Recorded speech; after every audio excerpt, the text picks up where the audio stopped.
السلام علیکم۔ کراچی کے علاقے ملیر میں دکاندار نے فائرنگ کر کے ڈاکو کو ہلاک کر دیا۔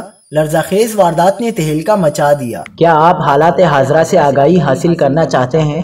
خبر کے پیچھے چھپے اصل حقائق جاننا چاہتے ہیں تو ابھی سبسکرائب کیجئے جلمل پاکستان کو اور ساتھ ہی گھنٹی کے نشان پر کلک کر دیں۔ آپ کو بتاتے چلیں کہ ملیر میں دکاندار نے فائرنگ کر کے ڈاکو کو ہلاک کر دیا۔ دو موٹر سائیکل پر سوار ملزمان بیٹری کی دکان میں لوٹ مار کرنے پہنچے تھے۔ واقعے کی C C T V footage viral ہو گئی۔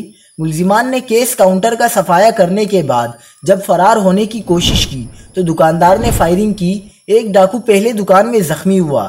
زخمی ڈاکو دکان کے باہر فرار ہوا تو دکاندار ڈاکو پر فائرنگ کرتے ہوئے باہر آیا اور کچھ فاصلے پر جا کر زخمی ڈاکو سڑک پر گرا اور ہلاک ہو گیا۔ ڈاکو کے دیگر ساتھی موقع سے فرار ہو گئے۔ دوسری جانب بلدیہ ٹاؤن میں مدینہ کالونی میں مارٹ میں ڈکیتی کی واردات عوام نے ناکام بنا دی۔ 3 مسلح ڈاکو مارٹ میں ڈکیتی کی نیت سے داخل ہوئے، تاہم اسی دوران ایک ڈاکو کو مارٹ میں موجود افراد نے پکڑ لیا، جبکہ ڈاکو کے 2 ساتھی موقع سے فرار ہو گئے۔ علاقہ مکینوں نے ملزم کو تشدد کا نشانہ بنا کر پولیس کے حوالے کر دیا۔